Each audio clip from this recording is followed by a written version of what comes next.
بسم اللہ الرحمن الرحیم۔ السلام علیکم دوستو، آج ہم بات کریں گے کہ ہم عید الاضحیٰ کیوں مناتے ہیں اور قربانی کیوں کرتے ہیں۔ حضرت ابراہیم علیہ السلام اللہ کے برگزیدہ نبی، ان کو خلیل اللہ بھی کہا جاتا ہے۔ اکثر انبیاء کرام آپ کی اولاد میں سے ہیں۔ توراۃ اور انجیل میں بھی آپ کے بارے میں ذکر ہے۔ آپ 2200 سال قبل مسیح عراق میں پیدا ہوئے۔ حضرت ابراہیم علیہ السلام نے ایک رات خواب میں دیکھا کہ وہ کسی پیاری چیز کی قربانی کر رہے ہیں، تو انہوں نے ایک دمبہ ذبح کر دیا۔ اس کے بعد دوسری رات بھی انہوں نے یہی خواب میں دیکھا کہ وہ کسی چیز کی قربانی کر رہے ہیں، تو انہوں نے ایک اونٹ ذبح کر دیا، لیکن کسی سے ذکر نہیں کیا۔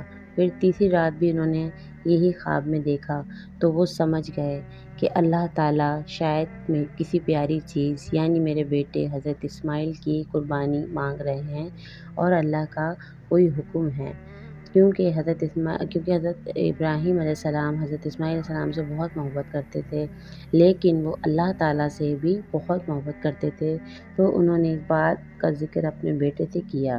حضرت اسماعیل علیہ السلام نے پوچھا کہ بابا جان، کیا آپ کو اللہ تعالیٰ کی طرف سے حکم صادر ہوا ہے؟ اگر ایسا ہے تو آپ اللہ رب العزت کا حکم پورا کیجیے، انشاءاللہ آپ مجھے اس پر صابر پائیں گے۔ قرآن پاک کی سورہ صفات میں بھی یہی آیا ہے۔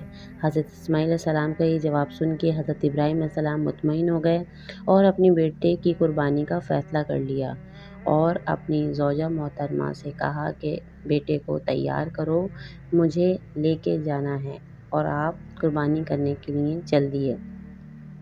جیسے ہی آپ چھری پھیرنے لگے تو ایک سیکنڈ کے لیے رکے، تو آسمان سے آواز آئی، یا ابراہیم تم اپنے بیٹے اسماعیل سے زیادہ محبت کرتے ہو؟ تو حضرت ابراہیم علیہ السلام نے فرمایا کہ نہیں اللہ تعالیٰ، میں پہلے تجھ سے محبت کرتا ہوں، اس کے بعد اسماعیل سے محبت کرتا ہوں۔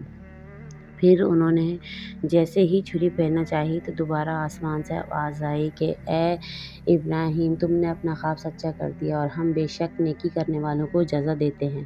یہ بہت بڑا امتحان تھا۔ یہ بھی قرآن پاک کی سورہ صفات آیت نمبر 104 اور 106 کا ترجمہ ہے۔ جیسے ہی ابراہیم نے چھری پھیرنی چاہی تو اللہ تعالیٰ کے حکم سے جبرائیل علیہ السلام نے ایک دمبہ پیش کیا۔ حضرت ابراہیم نے یہ دیکھا کہ اسماعیل سیف ہے اور چھری کے نیچے ایک دمبہ ہے، تو ابراہیم علیہ السلام نے اللہ کی طرف سے دیے گئے امتحان میں کامیاب ہونے پر اللہ کا شکر ادا کیا اور دمبے کی قربانی پیش کی۔ آج تمام دنیا کے مسلمان اس واقعے کی یاد میں یہ عمل دہراتے ہیں۔ اللہ تعالیٰ نے ابراہیم علیہ السلام کے اس عظیم جذبے کو پسند کرتے ہوئے قرآن پاک میں فرمایا، سورہ صفات آیت نمبر 107، ہم نے ایک بڑا ذبیحہ اس کے فائدے میں دیا۔ تو دوستو، دنیا کے تمام مسلمان اس واقعے کی یاد میں قربانی کرتے ہیں اور اپنی استطاعت کے مطابق جانور لے کر آتے ہیں اور ذبح کرتے ہیں، لیکن ہمیں سوچنا چاہیے کہ ہم دکھاوا نہ کریں اور لوگوں کے سامنے گھما کر ہرگز یہ ظاہر کرنے کی کوشش نہ کریں کہ ہمارا جانور سب سے مہنگا بہتر ہے۔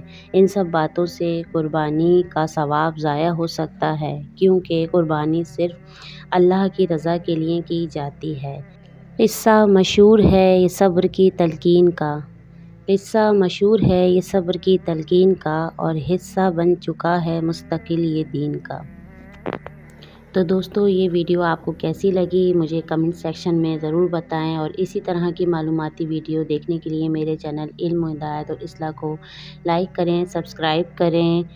انشاءاللہ ہم پھر آپ کی خدمت میں حاضر ہوتے ہیں۔ السلام علیکم۔